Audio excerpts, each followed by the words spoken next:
মৰমৰ ছাত্ৰ ছাত্ৰীসকল, মই আজি পুনৰ তোমালোকৰ ওচৰলৈ আহিছোঁ।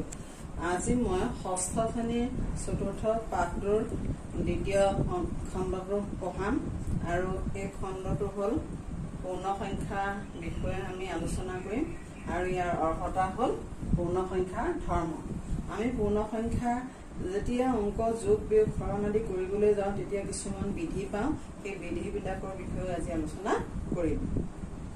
ছাত্ৰীসকল, আমি যেতিয়া পূৰ্ণ সংখ্যাৰ বিষয়ে চাবলৈ যাওঁ তেতিয়া আমি দেখা পাওঁ যে পূৰ্ণ সংখ্যাত যেতিয়া ধৰি লোৱা 2 আৰু 3 এই দুইটা পূৰ্ণ সংখ্যা যেতিয়া আমি যোগ কৰোঁ তেতিয়া যোগফলটো এটা কি হয়, পূৰ্ণ সংখ্যা হয়।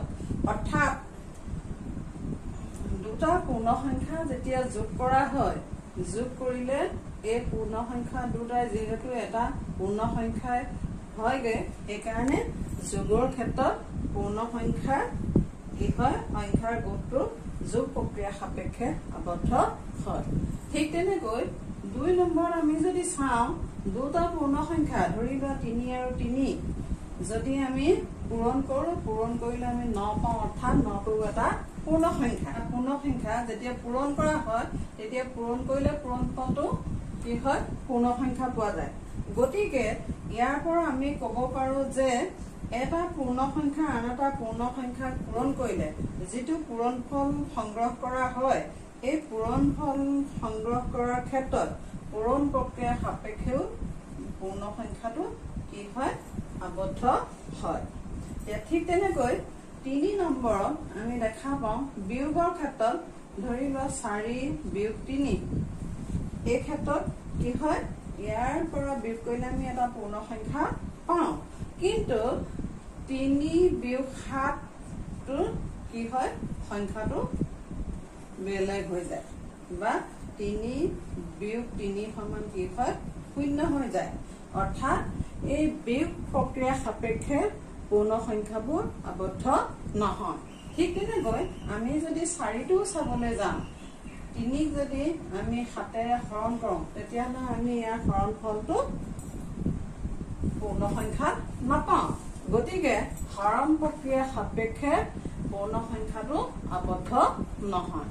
অৰ্থাৎ আমি যি 4টা প্ৰক্ৰিয়া পাইছো পূৰ্ণ সংখ্যা ধৰ্মৰ প্ৰথম ক্ষেত্ৰত দুটা সংখ্যা পূৰণ কৰিলে বা যোগ কৰিলে পূৰ্ণ সংখ্যাটো যোগ আৰু পূৰণ প্ৰক্ৰিয়া সাপেক্ষে আবদ্ধ হয়, কিন্তু বিয়োগ আৰু হৰণ প্ৰক্ৰিয়া সাপেক্ষে আবদ্ধ নহয়। 2 নম্বৰত আহিলে 0ৰে যেতিয়া আমি কোনো এটা সংখ্যা হৰণ কৰোঁ, ধৰা 3 হৰণ কৰিলে যেনিবা 0 হৰণ 3, তেতিয়া আমি কি হয়, তাৰ পৰা আমি কোনো শুদ্ধ উত্তৰ নাপাওঁ বা এটা কোনো পূৰ্ণ সংখ্যা নাপাওঁ। গতিকে 0ৰে কোনো এটা পূৰ্ণ সংখ্যা হৰণ কৰিলে তাৰ পৰা আমি যিহেতু কোনো নিৰ্দিষ্ট উত্তৰ নাপাওঁ বা উত্তৰটো যিহেতু অৰ্থহীন হয়, সেইকাৰণে 0ৰে কেতিয়াও হৰণ ক্ষেত্ৰত আবদ্ধ নহয়। তাৰপিছত আহিলে আমি কিছুমান বিধি চাম। অংক কৰিবলৈ আমি কিছুমান বিধি ব্যৱহাৰ কৰোঁ। প্ৰথমটো বিধি হ'ল যে যোগ আৰু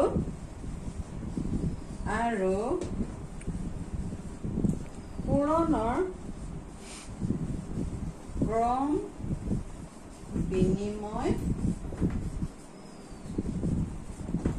বিধি। যোগ আৰু পূৰণৰ ক্ষেত্ৰত ক্ৰম বিনিময় বিধি ব্যৱহাৰ কৰা হয় বা এইটো কৰিবলগীয়া হয়।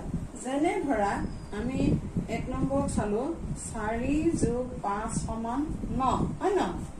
ঠিক তেনেকৈ ইয়াক যদি আমি 5 যোগ 4 বুলি কওঁ তেতিয়াহ'লে আমি কি পাওঁ, 9 উত্তৰ পাম। অৰ্থাৎ ইয়াক আমি ক্ৰমত সজাই 4 যোগ 5 এই ক্ৰমটোত আমি 9 উত্তৰ পালো, 5 যোগ 4 এইটোতো আমি 9 উত্তৰ পালো। গতিকে ইয়াক ক্ৰমত যোগ কৰিব পাৰি বা এই অৱস্থাটোক এনেদৰে যোগ কৰিব পৰা অৱস্থাটোক যোগৰ ক্ৰম বিনিময় বিধি বুলি কোৱা হয়। ঠিক তেনেকৈ আমি পূৰণৰ ক্ষেত্ৰতো 4 পূৰণ 5 সমান 20 পালো, নহয় জানো? ঠিক তেনেকৈ 5 পূৰণ 4 সমান আমি কি পালো 20 পালো উত্তৰ একেটাই থাকিলে কিন্তু আমি তাৰ কি কৰিলো ক্ৰমটো কেৱল সলনি কৰিলো এনেদৰে যেতিয়া আমি ক্ৰম সলনি কৰি যোগ কৰো পূৰ্ণ সংখ্যা বা বিয়োগ পূৰণ কৰো তেতিয়া কি হয় হেনো ক্ৰমটো সলনি হয় কিন্তু উত্তৰটো একেটাই থাকে এনেকুৱা বিধিবিলাকক যোগৰ ক্ষেত্ৰত যোগৰ ক্ৰম বিনিময় বিধি আৰু পূৰণৰ ক্ষেত্ৰত পূৰণৰ ক্ৰম বিনিময় বিধি বুলি কোৱা হয় ঠিক তেনেকৈ আমি যদি বিয়োগ আৰু যোগলৈ যাওঁ বিয়োগ আৰু হৰণলৈ যাওঁ যোগটো কাটি দিবি দেই তেতিয়া চোৱা 3 বিয়োগ 5 সমান কিমান পালো -2 5 বিয়োগ 3 সমান কি পালো +2 যেহেতু ইয়াত প্ৰথমটো আমি -2 পালো দ্বিতীয়টো আমি +2 পালো হয় নহয় গতিকে ইয়াত কেতিয়াও ক্ৰমটো একে নাথাকে সেইকাৰণে বিয়োগত ক্ৰম বিনিময় বিধি মানি চলা নহয় ঠিক তেনেকৈ আমি হৰণ প্ৰক্ৰিয়াৰ ক্ষেত্ৰতো যদি চাওঁ হৰণ প্ৰক্ৰিয়াৰ ক্ষেত্ৰত যদি আমি চাওঁ তেতিয়া আমি ইয়াতো ধৰা 6 হৰণ 3 সমান আমি উত্তৰটো কিমান পাওঁ 6 হৰণ 3 সমান 2 3 6 হয় না ঠিক তেনেকৈ 3 হৰণ যদি আমি 6 পাতো তেতিয়াহ'লে ইয়াৰ উত্তৰটো বেলেগ ওলায় দুইটাৰ আমি ক্ৰমটো সলনি কৰিলে দুইটাৰ উত্তৰটো বেলেগ বেলেগ হয় একে পোৱা নাযায় এটা ভগ্নাংশলৈ গুচি যায়গে গতিকে হৰণ প্ৰক্ৰিয়াৰ ক্ষেত্ৰত কেতিয়াও ক্ৰম বিনিময় বিধি মানি চলা নহয়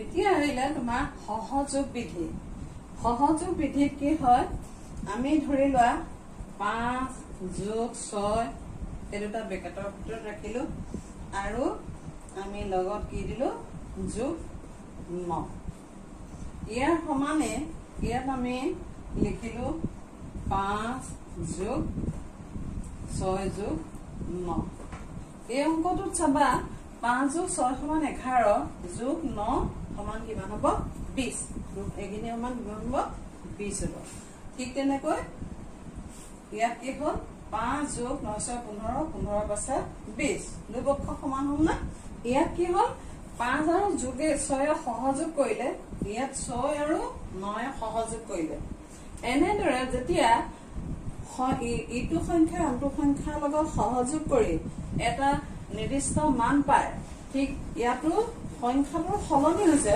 অথচ ইয়াত বেলেগ এটা সংখ্যা আনটোৰ লগত সহযোগ কৰি পেলাই কি কৰিছে একেই উত্তৰ পোৱা গৈছে এনেকুৱা ধৰণৰ বিধিবোৰক সহযোগ বিধি বুলি কোৱা হয় ইয়াত পূৰণৰ ক্ষেত্ৰতো আমি যদি 5 পূৰণ 6 দিওঁ পূৰণ যদি 9 দিওঁ ঠিক তেনেকৈ ইয়াত যদি আমি 5 পূৰণ 6 পূৰণ 9 ইয়াতো সেই একেটাই হয় সেইকাৰণে সহযোগ বিধি আমি কি অৱস্থাত পাওঁ যোগৰ ক্ষেত্ৰত পাওঁ আৰু কিহৰ ক্ষেত্ৰত পাওঁ পূৰণৰ ক্ষেত্ৰতো পাওঁ এতিয়া আহিলে বিতৰণ বিধিটোত কি হয় সংখ্যাটোক আমি ভাগ বিতৰণ কৰি দিওঁ ধৰা 4 পূৰণ 3 + 5 এইখিনি সুবিধা হ'ব দেই তলত দেখাইছো 4 পূৰণ 3 + 5 এইটো সংখ্যা এই সংখ্যাটো এই 4টো এই গোটেই দুইটা সংখ্যাৰ লগত পূৰণ হৈ আছে গতিকে আমি ইয়াক কি কৰিব পাৰো বিতৰণ কৰি দিব পাৰো 4 পূৰণ 3 4টো 3 লগত পূৰণ হৈ আছে যোগ আহিলে 4 পূৰণ 5 এই সংখ্যাটোক আমি কি কৰিলো বিতৰণ কৰি দিলো ভাগ কৰি দিলো এনেদৰে ব্যৱহাৰ কৰা যিবিলাক বিধি এই বিধিবিলাকক বিতৰণ বিধি বুলি কোৱা হয় ইয়াৰ পিছত আমি আহো যোগাত্মক অভেদ যোগাত্মক অভেদ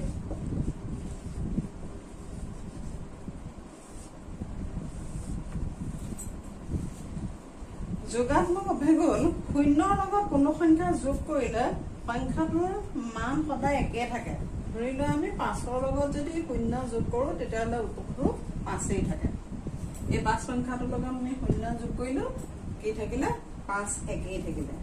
আকৌ ইয়াৰ লগত যদি আমি 5ৰ লগত যদি 0 বিয়োগ কৰোঁ তেতিয়াও সেই একেই থাকে, হয় না? এনেদৰে বিয়োগৰ ক্ষেত্ৰত নহয়, যোগৰ ক্ষেত্ৰত যেতিয়া কোনোটা সংখ্যাৰ লগত 0 যোগ কৰা হয় তেতিয়া সদায় সিহঁতৰ মানটো একেই থাকে। এনেকুৱা ধৰণৰ সংখ্যাবিলাকক যোগাত্মক অভেদ বুলি কোৱা হয়। ইয়াৰ পিছত আমি আহিলো গুণাত্মক অভেদ। তোমালোকে এই নিয়মবোৰ প্ৰয়োগ কৰি অংকবোৰ কৰিবা। গুণাত্মক অভেদ, যেতিয়া কোনো এটা সংখ্যাক একেৰে পূৰণ কৰিলে সংখ্যাটোৰ মান একে থাকে। ধৰি লোৱা 4 পূৰণ 1 সমান 4 বা 500 পূৰণ 1 সমানো কি 500, হয় নহয়? একৰ লগত তুমি যি সংখ্যাই পূৰণ নকৰা, পূৰণ কৰিলে যেতিয়া একেটা সংখ্যাই পোৱা যায় তেনেকুৱা ধৰণৰ বোৰক কোৱা হয় গুণাত্মক অভেদ। আমি এতিয়া এইখিনিলৈকে মই তোমালোকক শিকালো।